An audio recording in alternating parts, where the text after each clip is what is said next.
do is start with handling this week.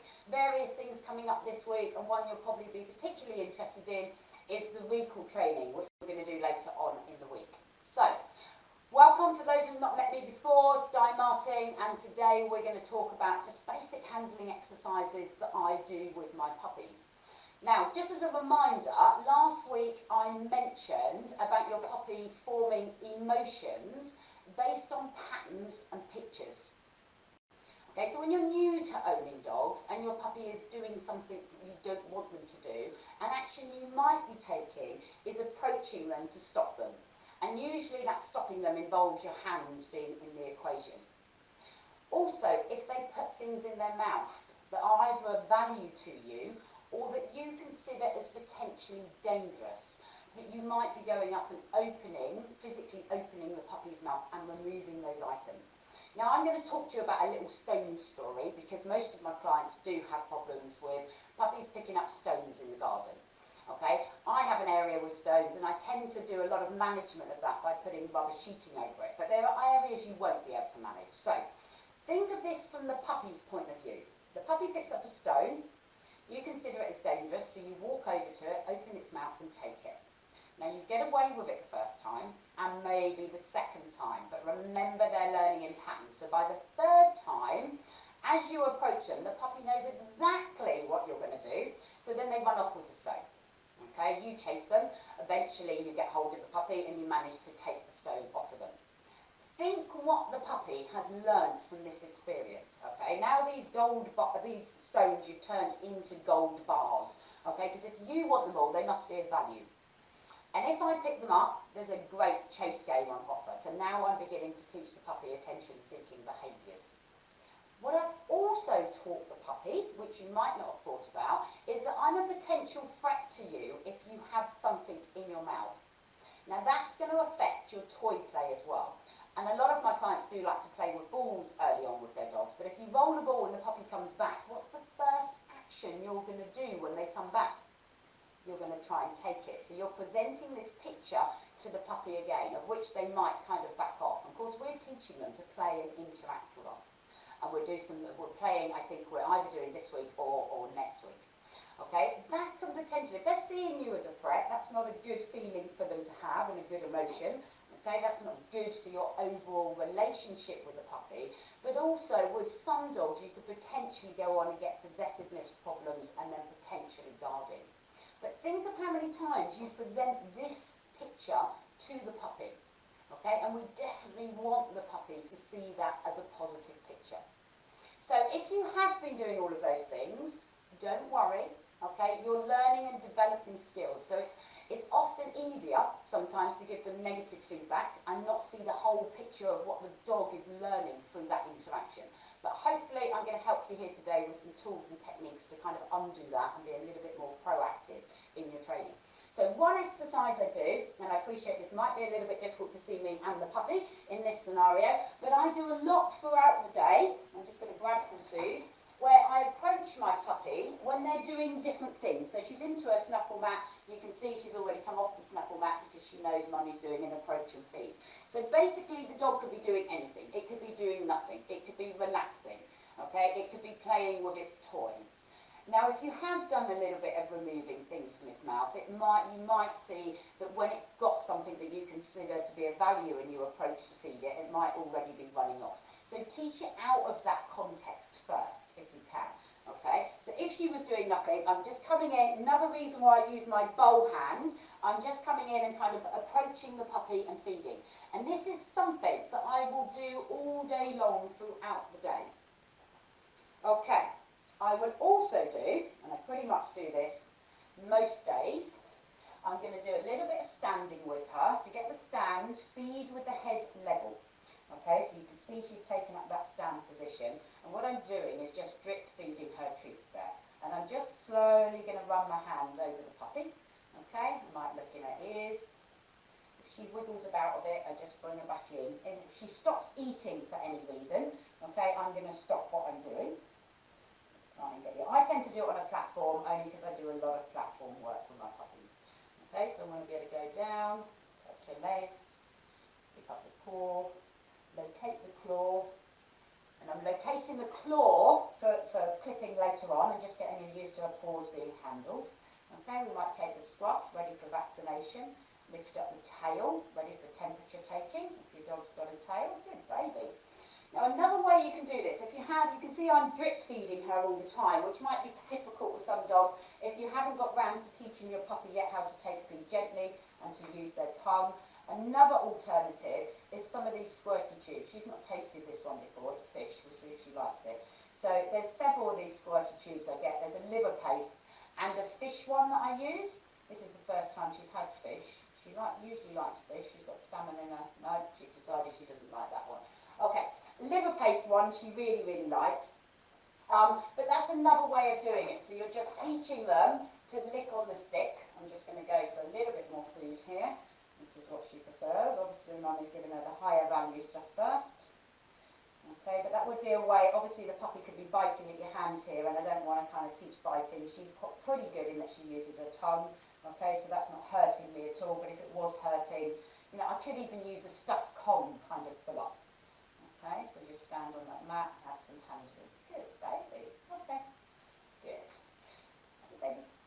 There you go, good girl. Okay, so also I'm going to do that on a raised surface. And the reason I'm going to do it on a raised surface, when she goes to the vet's, probably as an adult dog, she's going to be standing on the floor. But as a baby, she's going to be handled by strange people, maybe on an elevated table. Okay. Now for this, I'm also going to go into what I do when I'm picking my puppy up. So I always tell them first, so I go pick-ups. Okay, I come in slowly, pick them up, cradle them under my arm, and I'll give them a few treats. Okay, and again, I'll do this throughout the day, because often we do tend to pick the puppies up to do negative things, don't we? I need to pick you up to put you in the crate sometimes. I need to pick you up to put you in the van. I need to pick you up to put you in the bath. Okay, so I don't want all the picking up events to be negative. So pick up, say the word first rather than show the body language first, which I did a little bit simultaneously there, feed, and pop her down again. So word first, pick up. Okay, come over, pick up nice and gently, and there we go. So this time we're going to go onto the table, grab another handful of food, and exactly the same exercise, but this time just on an elevated surface. Now I obviously have lots of puppy equipment where I've got access to do this. You could always do this on, you could put a bit of vet bed on a surface that is non-slip and do it on any kind of surface that you're happy to put the kind of puppy on. Okay, obviously being careful here because you don't want them falling off. So I'm cradling a little bit more. Usually at the vet you might have a veterinary nurse kind of handling the puppy and doing a little bit of feeding while the vet is looking. So often you've got kind of two. Particularly at the moment, obviously you can go in and handle your puppy yourself if it wasn't for COVID at the moment. Good. And pick up. Good. Baby. That was a clever girl. You was a clever baby. Oh, you're a clever baby girl. Yes, you are. Good. And let's pop you down there. Good. Okay. So you've got 3 handling exercises. So approach and feeding them throughout the day, so they're not worried about your approach, and I do that in all different areas, even in the garden. I may need to pick up my puppy outdoors, so when I'm first walking them outdoors, and that may be just because I've got an enthusiastic dog running over that might be too big to play with my puppy, and I don't want them to have any negative experiences. So I may need to pick her up outside. So I will practice that when they're first going outside, just to do a pick up and some feeding, so that I'm not just picking her up in what I consider a situation where she needs to be picked up. Okay, approaching throughout the day, outside, you know, also on a walk, you know, she might be sniffing, so I just approach where she's sniffing and I give her a little bit of food. Okay, so they're used to me coming over to them and they're absolutely fine with that. The next important exercise I want to do is get the dog used to me holding the collar. Okay, I never want to use the collar as a negative. So I don't want to grab their collar and move them off the sofa. I don't want to pick them up to move them off the sofa. Okay, so I do an awful lot of collar work, and I consider holding the puppy's collar to be the same as holding a child's hand. Okay, when I build up my lead work over the next kind of 6 months with her, I'll be doing a lot of collar sensitivity and teaching her to move with the pressure of the collar. We'll talk a little bit more about that when we do the lead work, which I think is coming kind of next week. So to start this off, handful of food, got my source food here. I think you can see Puppy here. I'll just move her forward just in case.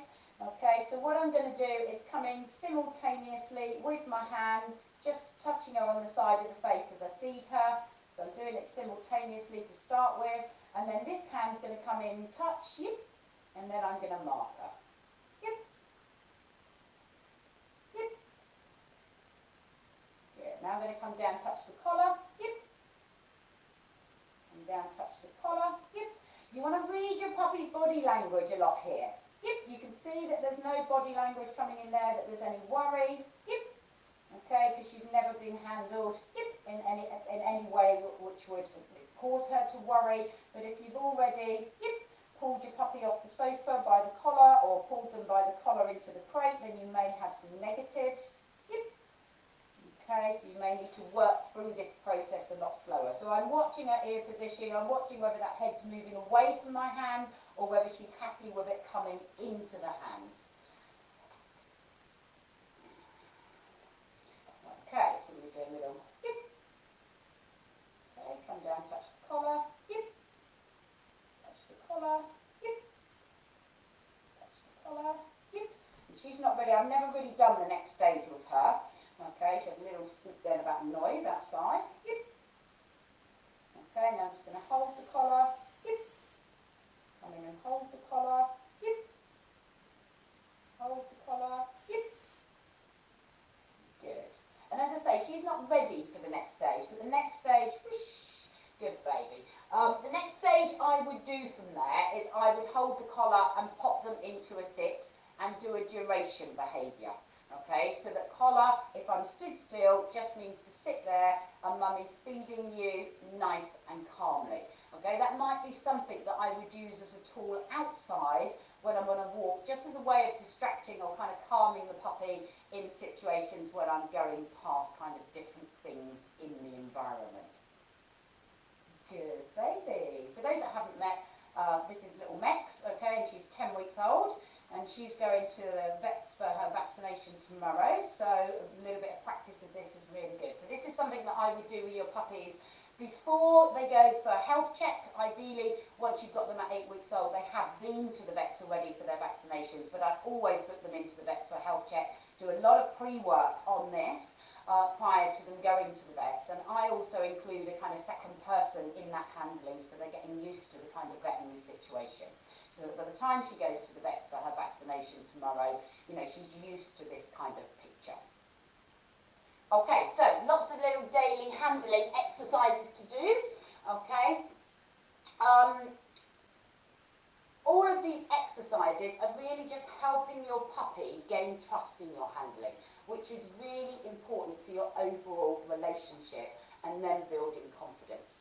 Okay, that's it for today on handling. If you put any questions in the group, remember we've got a question and answer session every Friday. So because my computer screen is over there, I can't see you all saying hello. So hello to everyone that's joined us and thank you for joining us. Questions will be on Friday. Do add your questions as you're going in, as you think of them, because we will pick out all those questions and answer them on Friday, where you can kind of join us live and ask us questions live as well. So just to recap from today, doing a lot of stand work, doing gentle handling with your puppy. I tend to do that on a daily basis, just for a couple of minutes. Okay, approaching and feeding all throughout the day.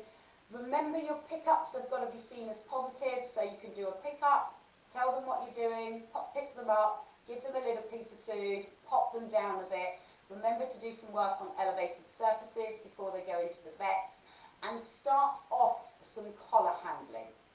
Remember there's extension to all of these exercises that I'm talking about and more on the online course, and that we have a competition that is going to start from the end of next week. So we want to see you putting some of this work into practice, and you send us a little video in and tell us how these sessions have helped you, and the winner will get free access to that online course. Okay, about 8.5 hours of material, and we're adding new things to that all the time. Thank you very much for joining us today, and I will see you tomorrow. I'm just trying to think what we're doing tomorrow. It's going to be a surprise for me as well, because I've forgotten what we're doing tomorrow. But remember, we've got recall coming up later in the week. Okay, bye for now.